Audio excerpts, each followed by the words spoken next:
अस्सलाम वालेकुम व्यूअर्स, मैं हूं आपका होस्ट अब्दुर्रहमान और आज डिस्कस करेंगे पाकिस्तान में बनने वाला सबसे बड़ा श्रिम्प फार्म यानी झींगे पालने के लिए जो फार्म बनाया गया था उसके बड़े अच्छे रिजल्ट्स आए हैं। 100 एकड़ पे बनने वाला ये कामयाब फार्म अब 1 लाख एकड़ तक वसी किया जाना है। ये क्या प्रोडक्ट है जिसके लिए पाकिस्तान $1 बिलियन हर साल एक्सपेक्ट कर रहा है, क्योंकि हमारे पाकिस्तान के अंदर तकरीबन 1 करोड़ एकड़ से जायद रकबा ऐसा है जो कि झींगे पालने के लिए आइडियल है। उसमें से 1 लाख एकड़ पर झींगे पालना कुछ भी नहीं है, 1% बनता है बमुश्किल। इसे डिस्कस करेंगे और बताएंगे किस तरह Ecuador, Vietnam, Thailand, India, China ने श्रिम्प फार्मिंग के जरिए अपनी इकोनॉमीज को तगड़ा किया है। इसके अलावा आज की दूसरी खबर, पाकिस्तान की मोटरवेज इस्तेमाल करने वाली 92% गाड़ियां, पिकअप, बसेस अब एम टैग इस्तेमाल करती हैं, यानी कि वो डिजिटली पेमेंट कर रही हैं। ये पाकिस्तान के अंदर टोल प्लाजास पर इकट्ठे होने वाले रेवेन्यू के अंदर एक बड़ी तब्दीली है। बहुत सारी चोरी चकारी रुक जाती है, लोग जल्दी गुजर जाते हैं और दोनों को फायदा होता है। इस खबर को प्रोग्राम के दूसरे हिस्से में डिस्कस करेंगे, लेकिन पहले चलते हैं आज की सबसे आम खबर के तरफ। पाकिस्तान के सबसे बड़े श्रिम्प फार्म को मुकम्मल हुए कुछ अरसा हुआ, उसकी पहली हार्वेस्ट आने वाली है। 100 एकड़ के ऊपर यह पायलट प्रोजेक्ट मुजफ्फरगढ़ जिले के नवाब में बनाया गया था। अब इसके अंदर जो झींगों का सर्वाइवल रेट है वो 70% से जायद है और साइज भी मुनासिब है। पहले पाकिस्तान में जो कोशिशें होती रहीं उसके अंदर झींगों का सर्वाइवल रेट कम था, बहुत ज़्यादा बड़ी मिकदार के अंदर झींगे मर जाते थे। अब 100 एकड़ का यह पायलट प्रोजेक्ट पंजाब में बना है। उम्मीद है इसे मजीद एक्सपेंड किया जाएगा। पहले इसे कुछ 4,500 एकड़ तक एक्सपेंड किया जाएगा, फिर पूरे पंजाब के अंदर 1 लाख एकड़ जो है वो झींगा फार्मिंग के अंदर लाया जाएगा। अब अगर सिर्फ पंजाब के सूबे की बात करें तो इस सूबे में 90 लाख एकड़ रकबा ऐसा है जो कलरज़दा है। 90 लाख से 60 लाख के दरमियान फिगर्स बताए जाते हैं। तो 60 लाख एकड़ भी हम कहें तो बहुत बड़ा रकबा है, जहां कलराठी ज़मीनें हैं, नमकीन ज़मीन है, वहाँ फसल काश्त नहीं हो सकती। वहाँ या तो आप फिश फार्मिंग कर सकते हैं या वहाँ पर इस तरह की श्रिम्प फार्मिंग कर सकते हैं। अब श्रिम्प फार्मिंग जो है ये बहुत प्रॉफिटेबल बिजनेस है। दुनिया के अंदर इस वक्त जो झींगों की सनत है, सिर्फ झींगों की, वो $70 बिलियन से जायद की है। अब उसमें अगर हम $1 बिलियन ले लें तो ये 1.5% बनता है। वो बहुत बड़ा मार्का सरंजाम नहीं देंगे, लेकिन अपनी इकोनॉमी को तगड़ा करेंगे। और पाकिस्तान में 1 एकड़ से 5.5 लाख रुपए आमदन मुतवक्के है। इसमें से खर्चे निकाल दें आप 1.5 लाख रुपया, कम से कम 4 लाख रुपया किसान को उस जमीन से आ सकता है जो बंजर पड़ी है, बयाबान पड़ी है। अब यह प्रोजेक्ट शुरू हुआ था इमरान खान के दौर में 2021-22 के अंदर। उस वक्त इसे कंसीव किया गया, 8 अरब रुपए का प्रोजेक्ट शुरू किया गया। इसके लिए सबसे पहले हैचरीज बनाई गई, जो तमाम के तमाम जो लोग इंटरेस्टेड थे उन्हें ट्रेन किया गया। फिर हुकूमतें बदली, अब जाकर मरियम नवाज ने मुजफ्फरगढ़ में जाकर इस साइट का विजिट किया है। ये एक अच्छा इनिशिएटिव है। पिछली हुकूमत के अच्छे प्रोडक्ट्स अगली हुकूमतों को कैरी ओवर करने चाहिए, उनसे फ़ायदा हासिल करना चाहिए। पाकिस्तान में झींगों का सच सीड नहीं होता था, उसका बंदोबस्त किया गया।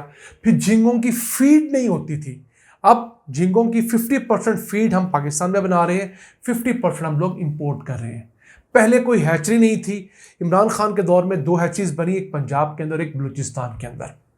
फिर मुख्तलिफ मास्टर ट्रेनर्स बने जिन्होंने गाँव गाँव देहात जाकर मुख्तलिफ लोगों को ट्रेन किया जो इस फील्ड में आने चाहते हैं। अब कहा यह जा रहा है end to end supply chain भी मुकम्मल है, यानी कि झींगा प्रोड्यूस होने के बाद उसे फ़रोख्त कहाँ करना है वो भी अब तय कर लिया गया है। पाकिस्तान में ये होता है कि नई चीज़ किसान पैदा तो कर लेता है, उससे फ़रोख्त नहीं कर पाता, और जो शख्स उसे फ़रोख्त कर सकता है वो ज़्यादा मुनाफा कमा जाता है। अब इक्वाडोर, वियतनाम, चाइना, इंडिया और थाईलैंड ये ऐसे मुल्क हैं जिन्होंने श्रिम्प फार्मिंग से बहुत पैसा कमाया है। और श्रिम्प की एक ऐसी किस्म जो कि वाइट लेग श्रिम्प कहलाती है और वो महंगा श्रिम्प होता है। हमें कोशिश ये करनी है कि हम इस महंगे श्रिम्प को पाकिस्तान के अंदर ज़्यादा से ज़्यादा पैदा करें ताकि हमारे किसानों को मज़ीद अच्छा रोज़गार मिले।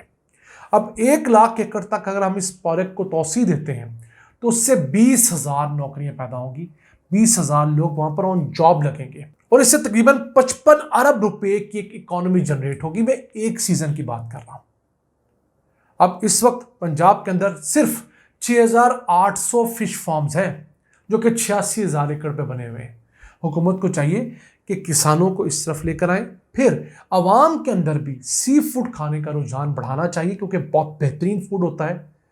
इसको हम पंजाब के लोग कम इस्तेमाल करते हैं, हमारी बदकिस्मती है। मतलब झींगा है, हम इसे सर्दियों के अंदर सूप्स में मुश्किल इस्तेमाल करते हैं पंजाब में।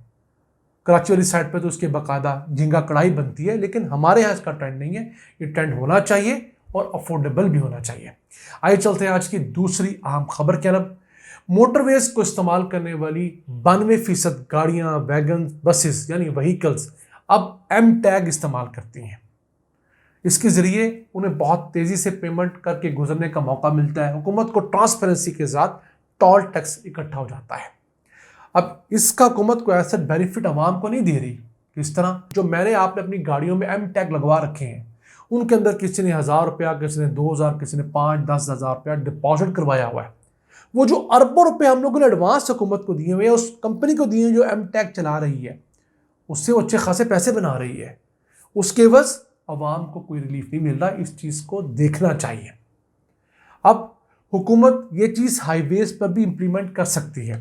पंजाब की हाईवेज, नेशनल हाईवेज, ये तमाम जगह ये सिस्टम इंटीग्रेट होना चाहिए ताकि हमें कहीं भी प्रॉब्लम ना हो, हम आसानी से गुजर सकें। और इसके ज़रिए ऑब्वियसली रेवेन्यू तो बढ़ता ही है। एक चीज़ की कमी मैं समझता हूँ हर जगह हो रही है, वो ये है कि नॉर्मली जो लोग कम मोटरवेज इस्तेमाल करते हैं उन्हें पता नहीं होता कि उनके एम टैग में कितना बैलेंस रहता है। तो ऐसा कुछ निज़ाम होना चाहिए कि जैसे ही वो मोटरवे पे चढ़ें तो अगर उनका बैलेंस कम है तो उन्हें इंटीमेट कर दिया जाए ताकि वो रास्ते में से बैलेंस डलवा लें। और बैलेंस डलवाने का जो अमल है वो भी आसान होना चाहिए। फिलहाल चंद ऐप्स पे ये ऑप्शन आती है, हर बैंकिंग ऐप पे ये ऑप्शन नहीं है। अलबत्ता जैज़ कैश वगैरह पे ये ऑप्शन निस्बतन आसान है।